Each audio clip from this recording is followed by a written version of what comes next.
5 ऐसे dark and disturbing animes जो आपका दिमाग हिला के रख देंगे और साथ ही आपकी रातों की नींद भी उड़ा देंगे।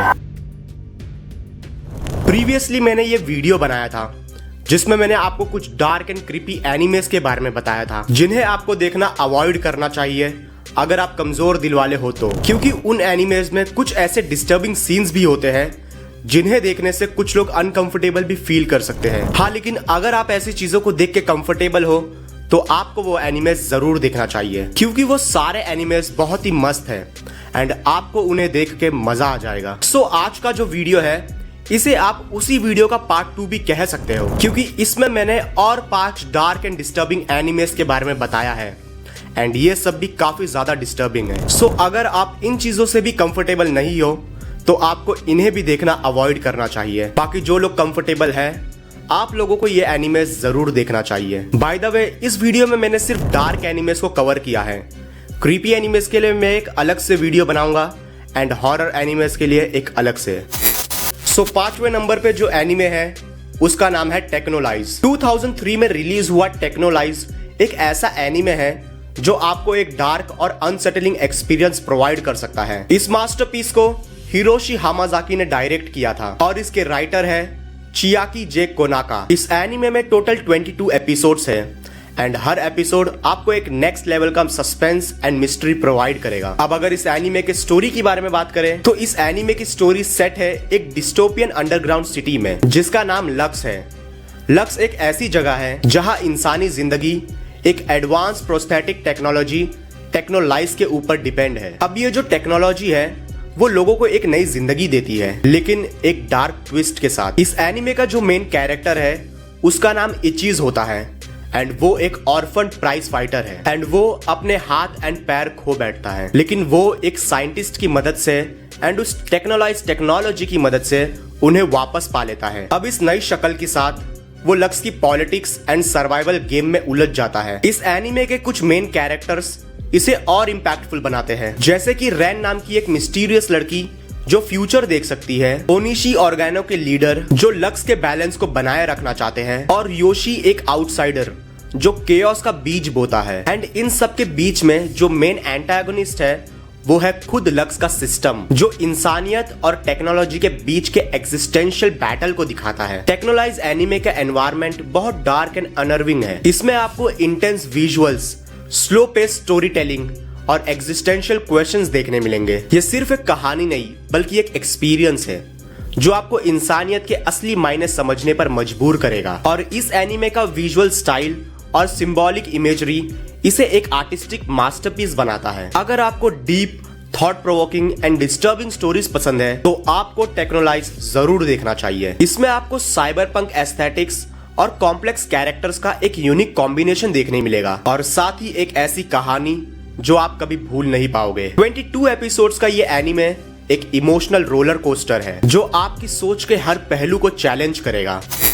चौथे नंबर पे जो एनिमे है उसका नाम है एल्फिन लाइट। 2004 में रिलीज हुआ एल्फिन लाइट एक ऐसा एनिमे है जो अपने खून खराबे और इमोशनल स्टोरी के लिए जाना जाता है। इस एनिमे को मामोरू केनबे ने डायरेक्ट किया था और इसके राइटर है लिन ओकामोटो। इस एनिमे में टोटल 13 एपिसोड्स है एंड इसके हर एपिसोड में आपको एक इमोशनल और साइकोलॉजिकल एंगल देखने मिलेगा। अब अगर इस एनिमे की स्टोरी की बात करें तो इसकी स्टोरी की शुरुआत एक मिस्टीरियस लड़की को दिखाने से होती है जिसका नाम लूसी होता है।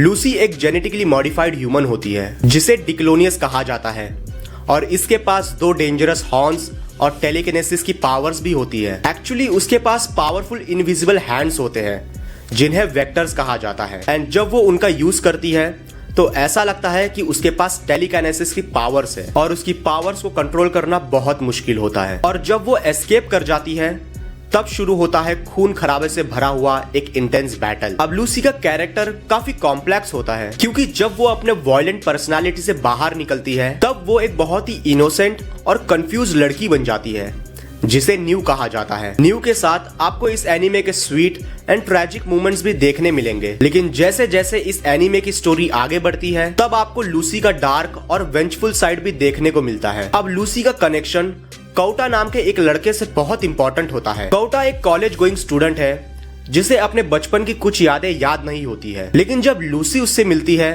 तब उसकी पुरानी यादें ताजा हो जाती है। अब कोटा और लूसी, जिसे न्यू भी कह सकते हैं, उन दोनों के बीच का इमोशनल कनेक्शन इस एनीमे को और भी ज्यादा ट्रैजिक बना देता है। ये एनीमे अपने ब्रूटल वायलेंस, डिस्टर्बिंग इमेजरी और साइकोलॉजिकल हॉरर के लिए जाना जाता है। ये एनीमे हमें दिखाता है कि कैसे ह्यूमन एक्सपेरिमेंट्स एंड सोसाइटी का हेटरेट एक इंसान को डीह्यूमनाइज कर सकता है। एल्फेन लाइट ब्लड, गोर और इमोशनल ट्रॉमा का एक मिक्सचर है। एल्फेन लाइट उन लोगों के लिए परफेक्ट है जो डार्क और इमोशनल एनिमेस को देखना पसंद करते हैं। ये एनिमे सिर्फ वायलेंस पर नहीं बल्कि ह्यूमन इमोशंस, बिट्रेयल और रिवेंज पर भी फोकस करता है। सो अगर आपको एक इंटेंस और ट्रैजिक स्टोरी देखनी है जिसमें आपको एक्शन और इमोशनल डेप्थ भी मिले तो एल्फेन लाइट आपके लिए परफेक्ट है।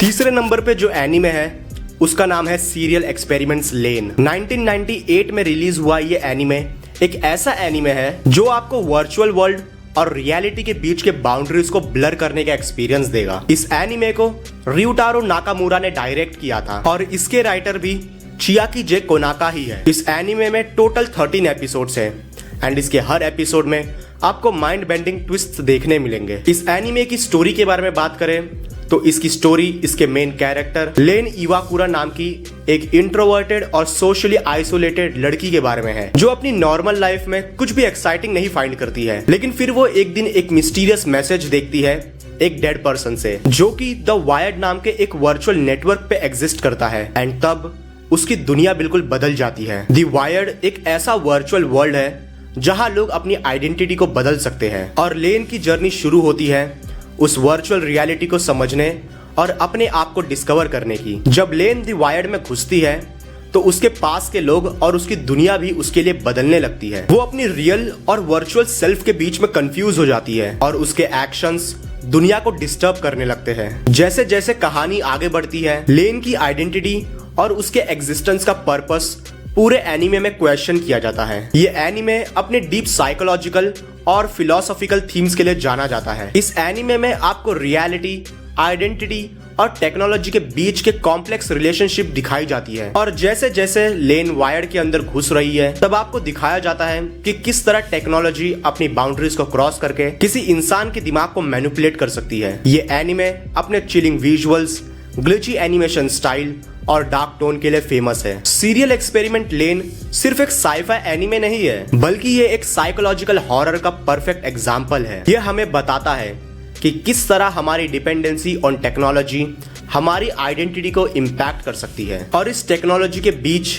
हम अपने आप को खोकर अपनी रियलिटी को भी लूज कर सकते हैं। ये एनीमे उन लोगों के लिए है जो माइंड बेंडिंग, थॉट प्रोवोकिंग और डार्क एनीमे को एंजॉय करते हैं। ये एनीमे आपको हर एंगल से सोचने पर मजबूर करेगा और आपको अपनी आइडेंटिटी और रियलिटी के बीच में सोचने की वजह देगा। सो अगर आप एक कॉम्प्लेक्स और साइकोलॉजिकल एनीमे देखना चाहते हो जो आपकी सोच को चैलेंज करे तो सीरियल एक्सपेरिमेंट्स लेन आपके लिए परफेक्ट है। दूसरे नंबर पे जो एनीमे है उसका नाम है डेविलमैन क्राईबेबी। 2018 में रिलीज हुआ ये एनीमे आपको एक ऐसे वर्ल्ड में ले जाता है जहां गुड और इवल का डेफिनेशन काफी ब्लर्ड हो जाता है। इस एनीमे को युआसा मासाकी ने डायरेक्ट किया है और ये एनीमे जापानीज आर्टिस्ट गो नगाई के मांगा डेविलमैन पर बेस्ड है। इस एनीमे में टोटल 10 एपिसोड्स हैं और हर एपिसोड आपको इंटेंस इमोशंस, ब्रूटल वायलेंस और अपने एग्जिस्टेंस के बारे में डीप क्वेश्चंस पूछने पर मजबूर करेगा। अब इसकी स्टोरी की बात करें तो इसकी स्टोरी अकीरा फूडो नाम के एक ऑर्डिनरी लड़के की है जो अपने चाइल्डहुड फ्रेंड रियू असुका के साथ दुनिया की डार्क सीक्रेट्स को डिस्कवर करता है। रियू एक सुपरनैचुरल बीइंग है जो डेविल की शक्तियों से घिरा हुआ है और अकीरा जो कि अपनी इंसानियत और दोस्ती की वजह से जाना जाता है। रियू के प्लान के चक्कर में उसका डेविल मैन बनने को लेकर विवाद हो जाता है और अकीरा की बॉडी एक पावरफुल डीमन की शक्तियों से पोजेस हो जाती है, लेकिन वो अपनी ह्यूमैनिटी को बचाए रखता है। जब अकीरा को डेविल मैन की शक्ति मिलती है तो वो खुद को एक ऐसे वर्ल्ड में पाता है जहां ह्यूमंस और डीमंस के बीच एक डेडली वॉर चल रही होती है। इस एनीमे में आपको वायलेंस, ब्लडशेड और रॉ इमोशंस का मिक्सचर देखने मिलेगा जहां अपनी आइडेंटिटी को समझना और सरवाइव करना जिंदगी का सबसे बड़ा चैलेंज बन जाता है। इस एनीमे में रियू का कैरेक्टर काफी कॉम्प्लेक्स होता है। वो अपनी गॉड लाइक शक्तियों के साथ अपने गोल को पूरा करना चाहता है, लेकिन उसके जो इंटेंशंस होते हैं वो काफी ज्यादा डार्क और सेल्फिश होते हैं, और अकीरा का कैरेक्टर उसका एकदम अपोजिट होता है। वो अपनी ह्यूमैनिटी को बचाने की कोशिश करता है, लेकिन इस स्ट्रगल के बीच वो अपने दोस्तों एंड अपने एग्जिस्टेंस को खो देता है। ये एनीमे एक इमोशनल रोलर कोस्टर है, और ये सिर्फ एक्शन और वायलेंस तक ही लिमिटेड नहीं है, बल्कि ये आपको ह्यूमन नेचर, लव, बिट्रेयल और सोसाइटी की डार्क साइड को भी दिखाता है। आपको ये दिखाया जाएगा कि कैसे इंसान अपने डीपेस्ट फियर्स और डिजायर्स के बीच स्ट्रगल करता है। डेविलमैन क्राईबेबी अपने extreme violence, deep emotional themes और साइकोलॉजिकल कॉम्प्लेक्सिटी के लिए भी जाना जाता है। यह आपको दिखाता है कि कभी कभी हमारी डार्केस्ट साइड्स को समझना हमें अपनी असली पहचान दिखाता है, और साथ ही अपनी ह्यूमैनिटी को खोने का डर भी। सो अगर आपको डार्क, वायलेंट और इमोशनली इंटेंस एनिमेस को देखना पसंद है, जिसमें अपनी आइडेंटिटी और गुड वर्सेस इवल का ट्रू मीनिंग समझने का चैलेंज हो, तो डेविलमैन क्राईबेबी आपके लिए परफेक्ट है। एंड पहले नंबर पे जो एनीमे आता है उसका नाम है हेल्सिंग अल्टीमेट। 2006 से लेके 2012 तक रिलीज हुआ ये एनीमे एक ऐसा एनीमे है जो आपको सुपरनैचुरल और एक्शन का परफेक्ट ब्लेंड देता है। इस एनीमे को हिरोयुकी ओकाडा ने डायरेक्ट किया था, और ये कोटा हिरानो के मांगा हेल्सिंग पर बेस्ड है। इस एनीमे में टोटल 10 एपिसोड्स है, और हर एपिसोड में आपको इंटेंस एक्शन, ब्लडशेड और डार्क थीम्स का एक्सपीरियंस देखने मिलता है। और इस एनीमे की स्टोरी इसके मेन कैरेक्टर एलिकार्ड के अराउंड रिवॉल्व करती है, जो एक इमॉर्टल वैम्पायर होता है जो कि हेल्सिंग ऑर्गेनाइजेशन के लिए काम करता है। हेल्सिंग ऑर्गेनाइजेशन ब्रिटेन के गवर्नमेंट के अंदर एक ऑर्गेनाइजेशन है जिसका मेन मिशन है वैम्पायर्स और दूसरे सुपरनैचुरल बीइंग्स से फाइट करना। एलुकार्ड एक पावरफुल और डेंजरस वैम्पायर है जो अपनी पुराने जिंदगी के ट्रॉमा के साथ जीने की कोशिश करते हुए अपने आप को कंट्रोल करने की कोशिश करता है। एलुकार्ड के साथ एक और इम्पोर्टेंट कैरेक्टर है सेरस विक्टोरिया, जो कि एक फॉर्मर पुलिस ऑफिसर थी, और एलुकार्ड के एक मिशन के दौरान वो एक वैम्पायर बन जाती है। सेरस का कैरेक्टर काफी इमोशनल और रिलेटेबल है, क्योंकि वो अपने इंसानी इमोशंस और अपनी न्यू वैम्पायर आइडेंटिटी के बीच स्ट्रगल करती है। हेल्सिंग अल्टीमेट में आपको एक डेंजरस और ब्लड सोक्ड वर्ल्ड देखने मिलेगा, जहां वैम्पायर्स, गूल्स और नाजीज के डेंजरस फोर्सेस अपनी डोमिनेंस एस्टैब्लिश करने की कोशिश करते हैं, और हेल्सिंग ऑर्गेनाइजेशन को इन क्रिएचर्स को रोकने के लिए अपने बेस्ट एजेंट्स जैसे कि एलुकार्ड का यूज करना पड़ता है। लेकिन एलुकार्ड के अपने डीमंस एंड उसके अपने गोल्स भी इस जर्नी को काफी कॉम्प्लेक्स बना देते हैं। इस एनीमे का एक और डार्क एलिमेंट है मिलेनियम ऑर्गेनाइजेशन, जो कि नाजी सोल्जर्स का एक ग्रुप होता है जिनका गोल है इस दुनिया को अपने कंट्रोल में लाना, और इनका लीडर द मेजर अपने इवल प्लान्स के थ्रू अपने डोमिनेशन को पूरा करने की कोशिश करता है। इन विलन्स के साथ फाइट करते वक्त हेल्सिंग ऑर्गेनाइजेशन को अपनी पूरी शक्ति और स्ट्रेटेजी यूज करनी पड़ती है। ये एनीमे अपने इंटेंस एक्शन सीक्वेंसेस और ब्रूटल वायलेंस के लिए जाना जाता है। एलुकार्ड की सुपर पावर्स, ब्लड स्प्लैटर्ड बैटल्स और उनकी फाइट अगेंस्ट प्योर इवल इस एनीमे को एक ट्रू डार्क मास्टरपीस बनाती है। ये एनीमे डार्क, एक्शन पैक्ड और इमोशनल मूवमेंट्स का एक परफेक्ट कॉम्बिनेशन है, और ये हमें दिखाता है कि कैसे अपने इनर डीमंस को समझना और उनसे फाइट करना इस जिंदगी का असली चैलेंज है। सो अगर आपको एक्शन, ब्लडशेड और सुपरनैचुरल फोर्सेस का मिक्सचर देखना पसंद है, तो हेल्सिंग अल्टीमेट आपके लिए एक परफेक्ट एनीमे है।